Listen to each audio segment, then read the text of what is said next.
तो चलिए आज बात करते हैं एक ऐसी घटना की जिसने 1987 में मतलब पूरे देश को झकझोर कर रख दिया था। राजस्थान का देवराला गांव। हाँ, देवराला गांव। वहां एक 18 साल की लड़की थी, रूप कंवर। शादी को सिर्फ 8 महीने हुए थे और उनके पति की मौत हो गई। और फिर जो हुआ वो बहुत ही भयानक था। बिल्कुल। पति के अंतिम संस्कार वाले दिन हजारों लोगों की भीड़ के सामने वो दुल्हन की तरह सजकर चिता पर बैठ जाती हैं।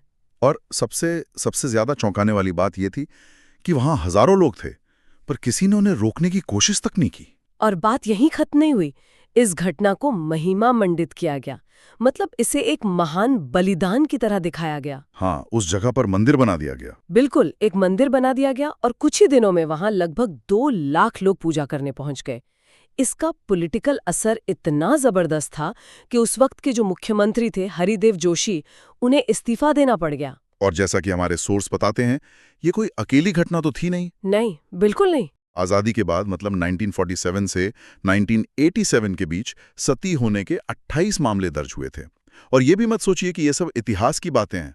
अभी हाल ही में मई 2023 में हाँ, गुजरात वाली घटना। हाँ, गुजरात की एक महिला ने साबरमती नदी में कूदकर अपनी जान दे दी और अपने सुसाइड नोट में लिखा कि उसके ससुराल वाले उस पर सती होने के लिए दबाव डाल रहे थे। ये सारी घटनाएं हमें सोचने पर मजबूर करती हैं कि आखिर इस प्रथा की जड़ें कितनी गहरी हैं। तो आज हमारे पास जो सोर्स हैं, उनकी मदद से हम इसी पहेली को सुलझाने की कोशिश करेंगे। हाँ, ये समझना बहुत जरूरी है कि सती प्रथा आई कहाँ से, इसका कोई असली धार्मिक आधार है भी या नहीं, और इसे समाज से मिटाने का सफर कितना लंबा और मुश्किलों भरा था। तो चलिए सबसे पहले इसकी जड़ों को ही खोदते हैं।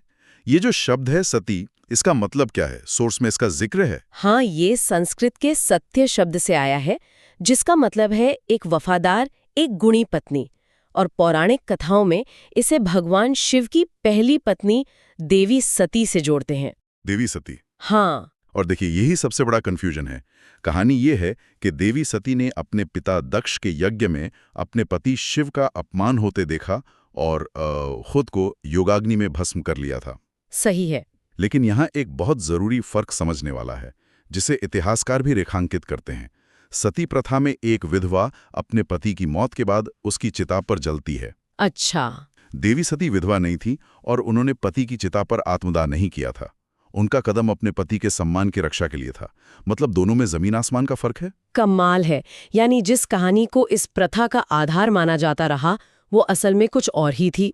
तो अगर पौराणिक कथाओं में इसका सीधा जिक्र नहीं है, तो फिर सवाल ये उठता है कि क्या हमारे धर्म ग्रंथों में है? क्योंकि आमतौर पर तो यही माना जाता है। और यहीं पर सबसे बड़ा भ्रम है। जो जानकारी हमारे हाथ लगी है वो साफ कहती है कि सबसे पुराने और सबसे पवित्र वेद यानी ऋग्वेद में सती प्रथा का दूर दूर तक कोई जिक्र ही नहीं है। कोई जिक्र नहीं? कोई जिक्र नहीं, बल्कि उसमें एक श्लोक है जो विधवा को शोक छोड़कर अपने जीवन में आगे बढ़ने के लिए कहता है। ये तो पूरी कहानी ही पलट देता है। लेकिन मैंने सोर्स में एक बहुत ही थोड़ी डरावनी बात पढ़ी कि कैसे इसी श्लोक को तोड़ा मरोड़ा गया। बिल्कुल सही कहा आपने। सोर्स बताता है कि मध्यकाल में कुछ पुजारियों ने उस श्लोक के आखिरी शब्द अग्रे, जिसका मतलब है आगे बढ़ो, बिल्कुल आगे बढ़ो, उन्होंने उसे बदलकर अग्ने कर दिया। अग्ने यानी अग्नि में। हाँ, अग्नि में। सिर्फ एक अक्षर का हेरफेर करके उन्होंने ये साबित करने की कोशिश की कि वेदों में विधवा को पति के साथ जलने का आदेश दिया गया है। ये एक तरह का बौद्धिक धोखा था। अविश्वसनीय है। जिसका पर्दाफाश बाद में मैक्स मूलर जैसे विद्वानों ने किया था। मतलब एक प्रथा को सही ठहराने के लिए धर्म ग्रंथ को ही बदल दिया। तो ऋग्वेद में तो नहीं है, बाकी ग्रंथों का क्या? जैसे मनुस्मृति, उसमें तो समाज के हर नियम का जिक्र है, वहां भी कुछ नहीं है। वहां भी नहीं। सोस के मुताबिक अथर्ववेद, मनुस्मृति, याज्ञवल्क्य स्मृति जैसे बड़े और प्रभावशाली ग्रंथों में भी सती प्रथा का कोई उल्लेख नहीं मिलता। रामायण का उदाहरण भी तो है। हाँ बिल्कुल। राजा दशरथ की मृत्यु के बाद उनकी कोई भी रानी सती नहीं हुई, न ही रावण की मृत्यु के बाद मंदोदरी सती हुई। ये सब विधवा के तौर पर जीवित रहीं। हाँ, लेकिन महाभारत में एक जिक्र जरूर मिलता है ना। राजा पांडु की मृत्यु के बाद उनकी पत्नी माद्री सती हो जाती हैं। हाँ, वो एक उदाहरण है, लेकिन सोर्स ये भी साफ करता है कि कई जानकार ये मानते हैं कि वो हिस्सा महाभारत की मूल कहानी में नहीं था, उसे बहुत बाद में जोड़ा गया है। अच्छा। और जरा सोचिए, अगर ये प्रथा प्राचीन काल से इतनी आम होती तो बौद्ध भिक्षु जो अक्सर हिंदू रीति रिवाजों की आलोचना करते थे, वो इस मुद्दे को जरूर उठाते। सही बात है। लेकिन इतिहास में ऐसा कोई प्रमाण नहीं मिलता कि उन्होंने कभी इसकी आलोचना की हो। इससे यही लगता है कि ये प्रथा उस समय समाज में फैली भी नहीं थी। ये तो दिमाग चकरा देने वाली बात है। मतलब ना पौराणिक कथाओं में ना ही मुख्य धर्म ग्रंथों में इसका कोई आधार है। तो फिर ये प्रथा असल में शुरू कहाँ से हुई? इतिहास के पन्नों में इसका पहला ठोस सबूत कब और कहाँ मिलता है? इसके लिए हमें काफी आगे आना पड़ता है। सोर्स बताता है कि मौर्य काल तक तो इसके कोई सबूत नहीं है। ग्रीक यात्री मेगास्थनीज ने उस समय के भारत के बारे में बहुत कुछ लिखा, पर सती का कोई जिक्र नहीं किया। तो पहला सबूत कब मिला? पहला ठोस सबूत हमें 5वीं शताब्दी के आसपास मिलना शुरू होता है। नेपाल में 463 ईस्वी का एक शिलालेख मिला है, और भारत में पहला सती शिलालेख 510 ईस्वी का है, जो मध्य प्रदेश के एरण में मिला। ये गुप्त काल का था, यानी 5वीं सदी। तो ये एक धीमी शुरुआत थी, लेकिन सोर्स एक बहुत बड़े बदलाव की तरफ इशारा करता है। ऐसा लगता है कि भारत में इस्लामी आक्रमणों के दौरान सती के मामले अचानक बहुत बढ़ गए, और यहीं से जौहर की प्रथा भी सामने आती है। बिल्कुल। इतिहासकार रोशन दलाल के अनुसार 5वीं से 10वीं शताब्दी के बीच ये प्रथा धीरे धीरे बढ़ी, और शुरुआत में राजपूत जैसे ऊंचे योद्धा वर्गों तक ही सीमित थी। लेकिन आक्रमणों के दौर में इसने एक नया और भयानक रूप ले लिया, जिसे जौहर कहा गया। जौहर और सती में क्या फर्क था? जौहर और सती में एक फर्क है। सती एक व्यक्तिगत अमल था, जबकि जौहर एक सामूहिक आत्मदाह था। जब किसी राजा की हार तय हो जाती थी, तो दुश्मन के हाथों में पड़ने, बलात्कार और गुलामी से बचने के लिए महल की हजारों महिलाएं एक साथ खुद को आग के हवाले कर देती थीं। और सोर्स में इसका एक बहुत साफ उदाहरण भी दिया गया है। 711 ईस्वी में जब मोहम्मद बिन कासिम ने सिंध पर हमला किया। हाँ, राजा दाहिर का। हाँ, राजा दाहिर हार गए और मारे गए।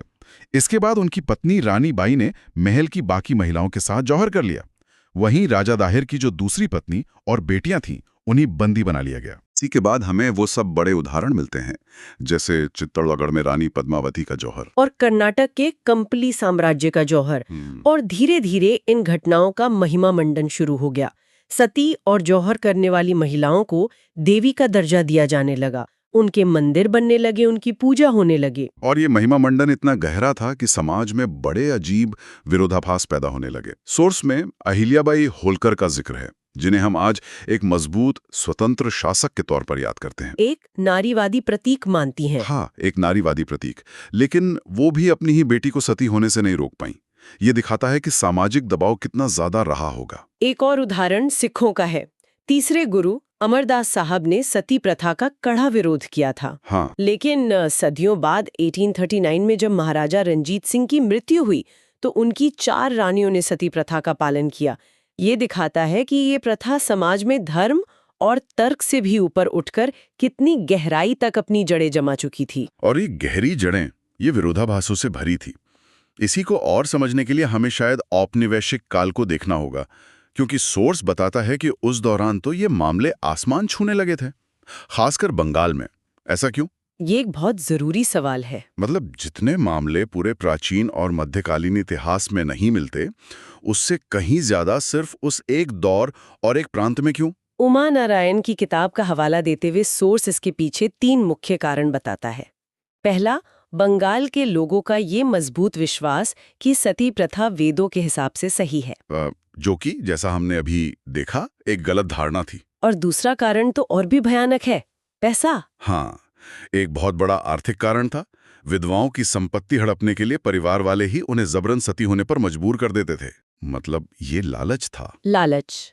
और तीसरा कारण जो अक्सर नजरअंदाज कर दिया जाता है, वो था 18वीं सदी में बंगाल में पड़ा भयानक अकाल। उस अकाल के बाद जो गरीबी और भुखमरी फैली, उससे बचने के लिए कई विधवाओं ने खुद ही इस रास्ते को अपना लिया, क्योंकि एक विधवा का जीवन वैसे भी बहुत मुश्किलों भरा होता था। वाह, यानी धर्म की गलत व्याख्या, लालच और लाचारी, इन तीनों ने मिलकर इसे एक महामारी जैसा बना दिया। अंग्रेजों ने 1815 से 1824 के बीच एक सर्वे भी किया था। उसके आंकड़े तो होश उड़ा देने वाले हैं। हाँ, 10 साल में 6000 से ज्यादा महिलाएं सती हुई। ये आंकड़ा बहुत बड़ा है। बहुत बड़ा। लेकिन यहाँ पर सोर्स एक दूसरा नजरिया भी सामने रखता है। कुछ लोगों का मानना था कि अंग्रेज इन आंकड़ों को बढ़ा चढ़ाकर बता रहे थे। अच्छा, किस लिए? इसके पीछे उनका मकसद ये हो सकता था कि भारतीयों को ये दिखाया जाए कि तुम्हारा धर्म कितना बर्बर है, ताकि उन्हें हिंदू धर्म से कैथोलिक धर्म में लाना आसान हो जाए। और इस शक की कोई वजह भी थी? वजह ये थी कि ये सर्वे किसी ब्रिटिश सरकारी अधिकारी ने नहीं, बल्कि एक ईसाई मिशनरी संगठन ने किया था। और ये सर्वे ठीक उसी समय हुआ जब बंगाल में इवेंजेलिकल मूवमेंट यानी ईसाई धर्म के प्रचार प्रसार का आंदोलन जोरों पर था। तो ये कहना मुश्किल है कि आंकड़े कितने सही थे, लेकिन इसमें कोई शक नहीं कि उस दौर में ये प्रथा अपने चरम पर थी। तो एक तरफ ये कुप्रथा चरम पर थी, तो दूसरी तरफ इसे खत्म करने की लड़ाई भी चल रही होगी। हम अक्सर सोचते हैं कि ये लड़ाई अंग्रेजों ने या राजा राम मोहन रॉय ने शुरू की, लेकिन सोर्स बताता है कि ये संघर्ष बहुत पहले मध्यकाल में ही शुरू हो गया था। बिल्कुल, ये जानकर हैरानी होती है कि मोहम्मद बिन तुगलक पहला मुस्लिम शासक था जिसने सती पर प्रतिबंध लगाने की कोशिश की। उसने एक नियम बनाया कि किसी भी महिला को सती होने से पहले सरकारी लाइसेंस लेना होगा, ताकि पता चल सके कि उस पर कोई दबाव तो नहीं है। हाँ बिल्कुल। उसके बाद हुमायूं और अकबर ने भी इसे रोकने की बहुत कोशिश की। मैंने पढ़ा कि अकबर तो कई बार खुद मौके पर पहुंचकर विधवाओं को बचाते थे। सोर्स ये भी बताता है कि उन्होंने स्वेच्छा से सती होने वाली विधवाओं को रोकने के लिए उन्हें तोहफे और जमीन देने की पेशकश भी की थी। हाँ, और ये सिलसिला आगे भी चला। जहांगीर और औरंगजेब ने भी इस पर प्रतिबंध लगाए, लेकिन वो इसे पूरी तरह से लागू नहीं कर पाए। और ऐसा नहीं है कि सिर्फ मुस्लिम शासकों ने कोशिश की। मराठा शासकों ने भी की। हाँ, मराठा शासक शिवाजी ने इसका कड़ा विरोध किया और अपने पिता शाहजी की मृत्यु के बाद अपनी मां जीजाबाई को सती होने से रोका था। और अगर यूरोपियों की बात करें तो पुर्तगाली गवर्नर अल्फोंसो डी अल्बुकर्की ने 1515 में ही गोवा में इस पर बैन लगा दिया था। यानी सदियों से लोग इसे रोकने की कोशिश कर रहे थे, लेकिन फिर वो एक नाम आता है जिसने इस लड़ाई की पूरी दिशा ही बदल दी, राजा राम मोहन रॉय। और उनके लिए, जैसा कि सोर्स बताता है, ये सिर्फ एक सामाजिक सुधार नहीं था, ये एक व्यक्तिगत लड़ाई बन गई थी। बिल्कुल। 1811 में उनके बड़े भाई की मृत्यु हो गई। उनकी भाभी को परिवार वालों ने और समाज ने जबरदस्ती चिता पर बिठाकर जला दिया। कहते हैं कि राम मोहन रॉय ने उन्हें बचाने की बहुत कोशिश की, लेकिन वो नाकाम रहे। इस घटना का उन पे इतना गहरा असर हुआ कि उन्होंने इसे अपनी जिंदगी का मिशन बना लिया। और उन्होंने इसे सिर्फ भावनात्मक तरीके से नहीं लड़ा, उन्होंने इसे अकादमिक तरीके से लड़ा। उन्होंने क्या किया? उन्होंने वो किया जो उनसे पहले किसी ने उस स्तर पर नहीं किया था।